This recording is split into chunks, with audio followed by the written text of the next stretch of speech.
제7장.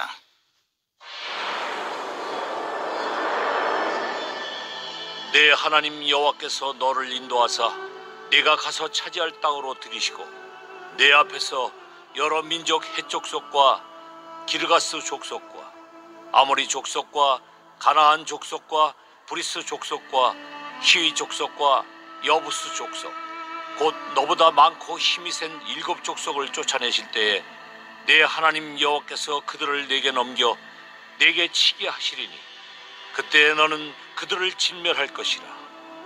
그들과 어떤 언약도 하지 말 것이요 그들을 불쌍히 여기지도 말 것이며 또 그들과 혼인하지도 말지니 내 딸을 그들의 아들에게 주지 말 것이요 그들의 딸도 내 며느리로 삼지 말 것은 그가 내 아들을 유혹하여 그가 여호와를 떠나고 다른 신들을 섬기게 하므로 여호와께서 너희에게 진노하사 갑자기 너희를 멸하실 것임이니라.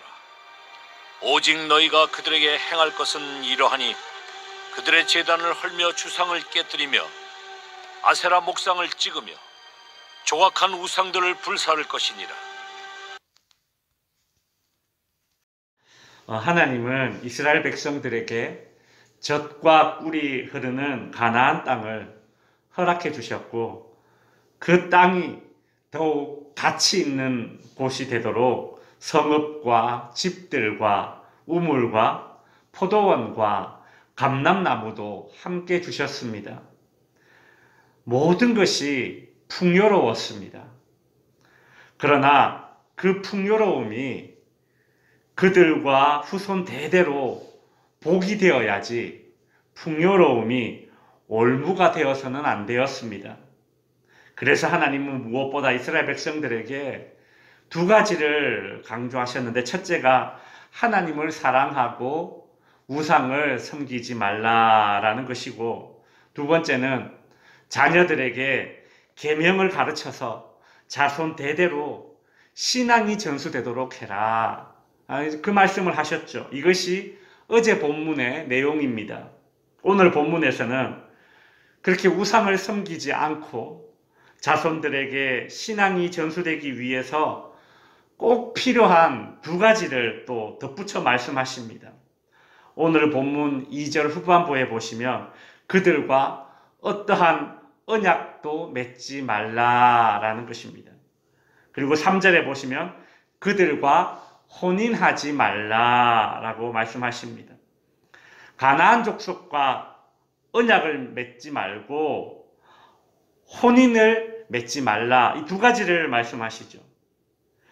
가나안 족속과 언약을 맺는다라는 것은 모든 약속을 이야기하는 것입니다. 우리가 뭔가를 거래할 때도 영수증을 주고받고 계약서를 쓰지 않습니까?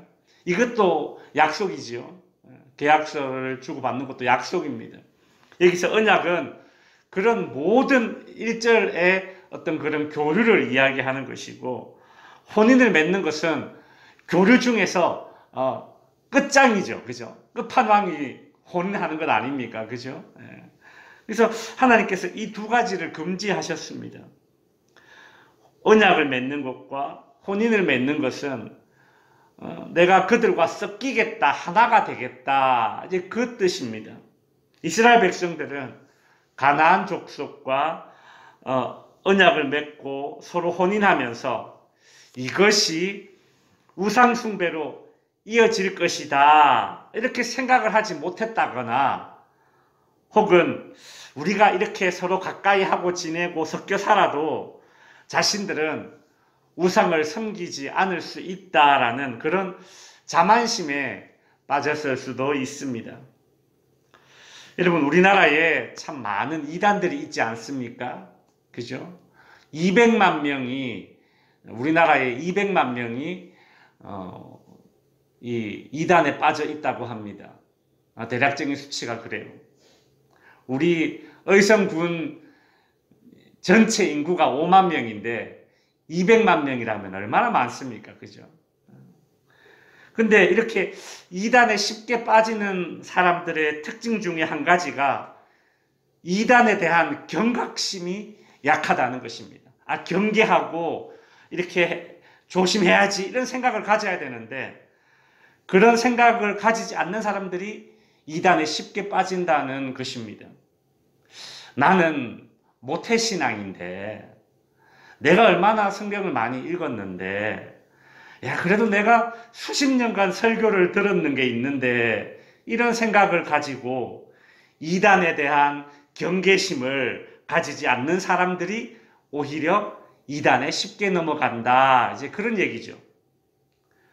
요즘 날씨가 건조해서 이곳저곳에서 산불이 잘 나지 않습니까? 제가 가만히 보니까 불에 대한 경각심을 가지지 않는 사람들이 꼭 산불을 놓습니다. 그죠? 방심하는 거죠. 아, 나는 불을 이렇게 다스릴 수 있다. 뭐 이렇게 착각하고 사는 겁니다. 이스라엘 백성들은 그 영적인 경각심을 가져야 했습니다. 에이, 나는 그저 저 가나안 사람들과 그냥 거래를 한 것뿐이고 그냥 가까이 한 것뿐인데 설마 이것이 우상을 섬기는 행동으로 이어지겠어? 내가 설마 우상을 섬기겠어? 이렇게 되는 것이죠. 이렇게 영적으로 방심한 것이 어떤 결과를 낳았을까요? 사사기를 보면 훗날에 이스라엘 백성들이 이 가나안 족속과 언약을 맺고 혼인을 함으로써 가나안 족속들을 하나님께서 내쫓으라 하셨는데 내쫓지 못하고 함께 섞여 살면서 결국 하나님이 그렇게나 싫어하시는 우상을 섬기게 되었지 않습니까? 우상에 대한 경각심을 가지고 단호해야 합니다. 오늘 본문 5절에서는 하나님은 단호한 행동을 요구하세요. 오직 너희가 그들에게 행할 것은 이러하니 그들의 제단을 헐며 주상을 깨뜨리며 아세라 목상을 찍으며 조각한 우상들을 불사를 것이라. 여러분 이 5절을 한번 보십시오. 얼마나 단호한 말씀들이 연거푸 나옵니까? 우상들을 헐어라, 깨뜨려라, 도끼로 찍어라, 불살라라. 그죠? 얼마나 확실하게 단호한 태도를 하나님께서 요구하고 있습니까? 절대 양보해서는 안 되는 영역이 있습니다. 하나님은 우상에 대해서는 이렇게 아주 단호한 태도를 이스라엘 백성들에게 요구하신 것이죠. 이제 말씀을 정리하겠습니다. 금묵자흑이라는 말이 있지 않습니까? 먹을 가까이 하면 검어지게 되어 있습니다. 이스라엘 백성들이 가나안 족속과 언약을 맺고 그들과 혼인하는 것이 결과적으로 어떻게 됩니까? 우상 숭배에 빠지게 되듯이 말입니다. 성도 여러분, 여러분은 세상에 양보한 것이 무엇이 있습니까? 이 정도는 내가 세상에 양보해도 내 신앙은 지킬 수 있겠지 라면서 방심해서는 안 됩니다. 때로는 사람들에게 저 사람 참 융통성이 없어 그런 소리를 들을지언정 우리의 신앙을 흔드는 것들은 우리가 단호하게 행동해야 되는 것이죠. 오늘 본문 5절에서 말씀하셨듯이 우상을 헐며 깨뜨리며 찍고 불사를 찌라. 때로는 신앙의 단호함으로 우리의 믿음을 지키고 또 우리의 신앙이 자녀들에게도 전수될 수 있기를 바랍니다. 기도하겠습니다.